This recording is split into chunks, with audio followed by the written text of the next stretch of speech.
maaari po na tayong tumanggap ng mga katanungan mula sa inyo. Bettina Unite, Manila Bulletin.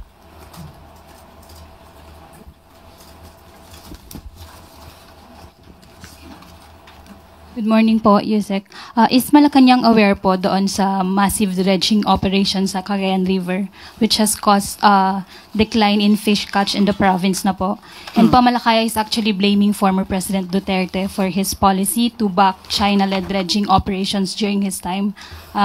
Ano po yung stand po ng Palace and kung may action po ba ang government to address this? Okay, base po sa DNR Regional Executive Director sa Cagayan Region, itong dredging po na to ay napahinto na po.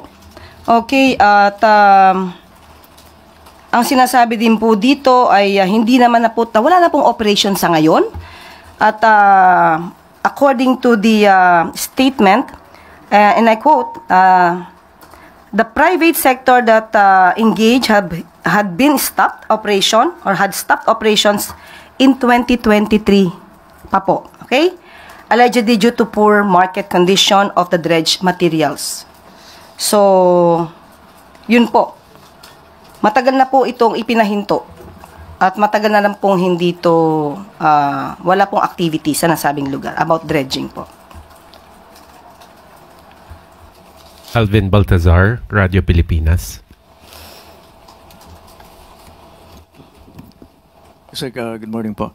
Just going back doon sa, now that we have a direct flight from Vancouver, Canada to Manila, anong positive effects sa tourism industry as well sa ating economy, yung latest development tungkol dyan? And do we expect a much higher tourist arrival for this year compared to the previous years? Mas maganda po talaga kung tayo po ay magbabiyahe sa napakalayong bansa, talaga pong mas nanaisin po natin ang direct flight. At dahil dito, mas maraming pong turista mula sa nasabing bansa ang maaari nating i-expect na makarating sa Pilipinas dahil sa napakagandang pagkakataong ito na magkakaroon na po ng Canadian Airlines na diretsong pupunta sa Pilipinas at tayo din po ay diretso papuntang Canada. So maganda po ito para sa ekonomiya ng dalawang bansa. Kanina, Yusek, may napakinggan ako sa balita na magpuputap na rin ng kadiwa ng Pangulo sa mga pabahay project ng administration. Initially, sa Rizal, sa Jose del Monte, Bulacan, definitely this is also a good news. May plano ba na in the future ipakalat natin yung kadiwa sa iba't ibang mga syudad para mas madali yung access? Mas maganda po talaga yan. Sa abot na makakaya po ng Administrasyong Marcos, yan po ay gagawin po natin para po mas maraming maabot na Filipino at para mas makatulong pa sa mas nakakarami. Tristan Nodalo, Newswatch Plus. Good morning po, Yusek. Yusek, recently po nagkaroon ng dangerous maneuvers ulit yung China Coast Guard sa Philippine Coast Guard vessel sa waters ng Zambales. 2 days ago or a day ago, sabi po ay nagkaroon pa ng near collision yung China Coast Guard ship sa Philippine vessel. So how does Malacanang view this increasing activities ulit sa West Philippine Sea? Of course, concern po ang ating Pangulo sa mga nangyayari. Pero mini-maintain pa rin po natin yung level of professionalism na may kasama pong fearless spirit of patriotism.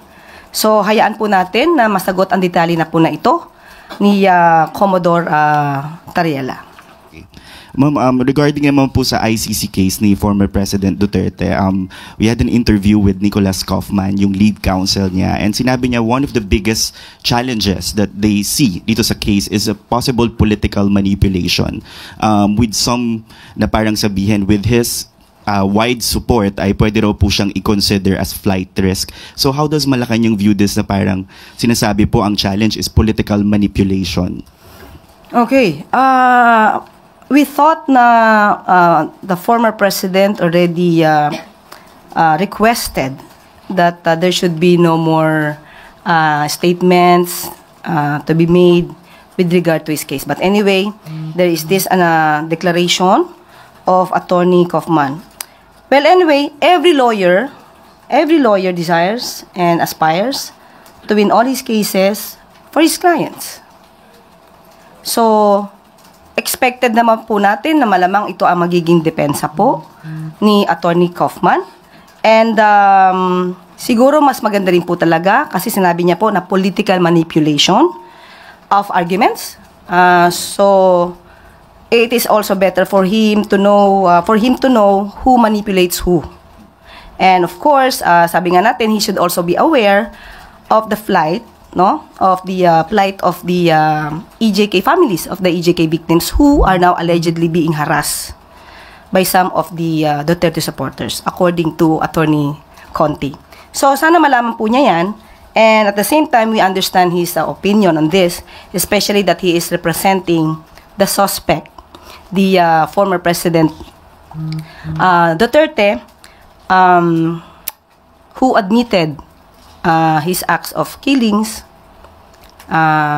So it is really, he will definitely face some difficulties in defending his clients regarding the admissions made by his clients. But we wish him all the luck because still we have to presume that the suspect is still innocent until proven guilty. Thank you po. And Soberano, Bombo Radio.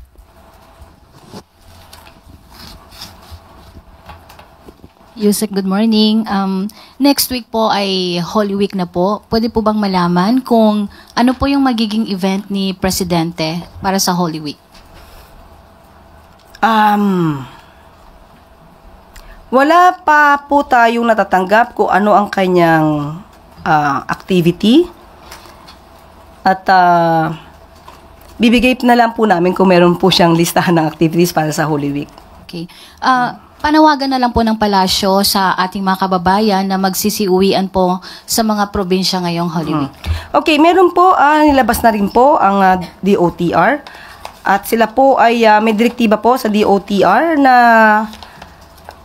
dapat pong paigtingin ang kanilang pagmomonitor sa nalalapit na pag-uwi ng mga kababayan natin sa kanilang mga probinsya.